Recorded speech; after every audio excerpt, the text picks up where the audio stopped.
Halo, Assalamualaikum warahmatullahi wabarakatuh. Saya Dr. Agung Budiawan, dokter spesialis kandungan kebidanan di Rumah Sakit Mitra Bangsa Pati. Selamat datang di tips dan trik seputar kesehatan bersama Dr. Mitra. Di sini saya ingin bahas mengenai persalinan sungsang atau orang bilang kadang-kadang presentasi bokong, cuman kan orang taunya sungsang gitu ya. Sungsang itu dimana kondisi apabila ibu hamil posisi kepalanya tidak di posisi yang orang bilang mapan. Mapan itu berarti di bawah. Sungsang itu berarti dia di mana? Di atas.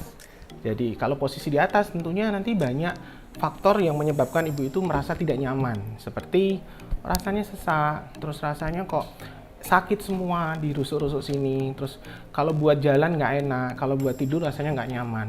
Jadi di sini kita bahasnya.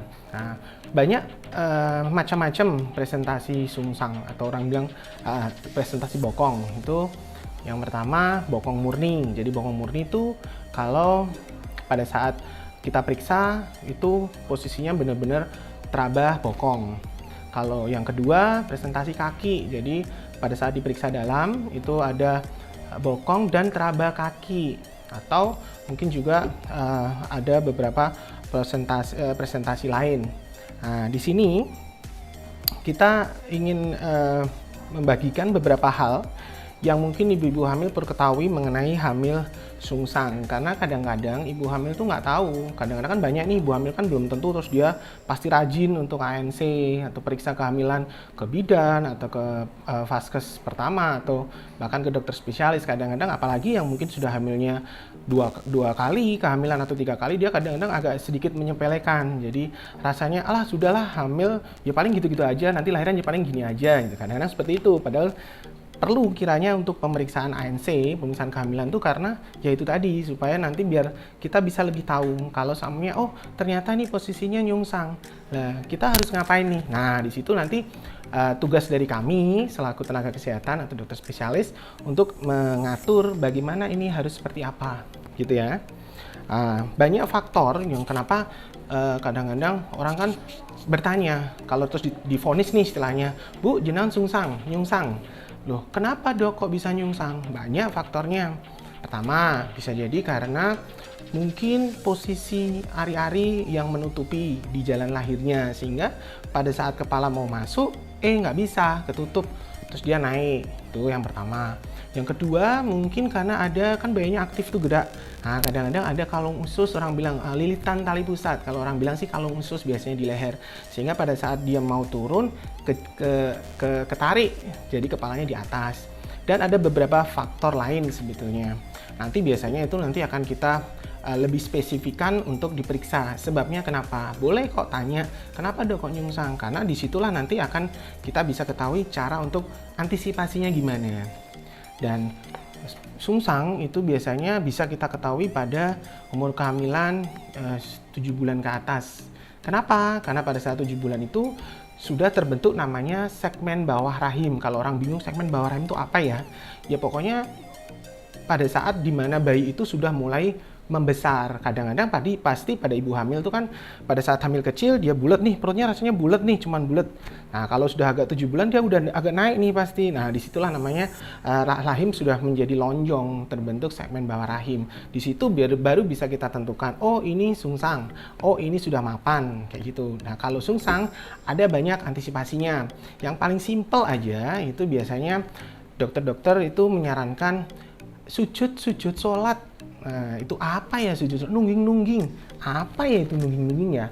Ya kalau dari segi medis sih sebetulnya knee chest position itu maksudnya posisi di mana sujud, dada, pipi, tangan itu sejajar. Mungkin kalau bayangannya sih nanti Anda bisa searching deh, bisa googling atau biasanya di ibu-ibu hamil tuh di trimester ketiga seperti itu kadang-kadang nanti diajari tuh kan ada kelas bumil tuh, tapi mungkin pas di COVID enggak ya, tapi kalau pas enggak itu sering ada kelas ibu hamil. Di situ nanti dikasih tahu caranya gimana. Nah, nanti coba deh, makanya agak lebih rutin komunikasi lah dengan bidannya masing-masing gitu ya.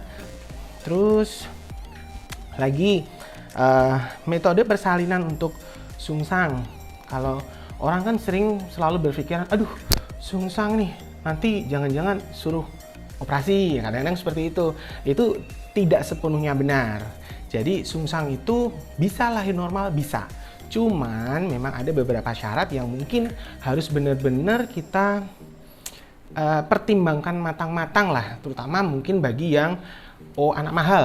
Anak mahal itu apa sih? Contoh nih, hamil, guguran berkali-kali, baru dapat satu nyungsang. Nah, itu harus mikir benar-benar nih, kira-kira mau kita lahirkan normal apa normal atau sesar.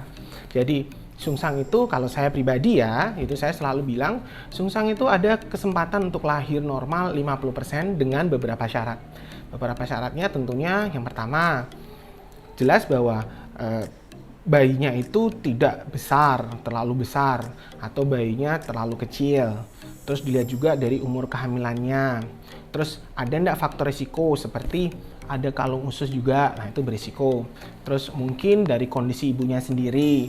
Contoh nih, ibunya kalau punya asma, punya sakit pokoknya sesek, emang iya bisa dia ngeden pada saat dia mau melahirkan, kan gitu. Jadi ada beberapa faktor. Faktor dari ibu, faktor dari bayi, dan faktor dari jalan lahirnya. Kalau dari ibu tadi, seperti ibunya punya masalah atau punya penyakit, penyerta. Terus kalau dari faktor bayi itu tadi, apakah bayinya itu terlalu besar atau terlalu kecil, terus bayinya 1 atau 2, itu kan juga dipikirkan. Terus dari faktor jalan lahir itu seperti apakah ada ari-ari nutupin jalan lahir atau tidak. Terus jalan lahirnya itu cukup luas untuk turunnya bokong nantinya.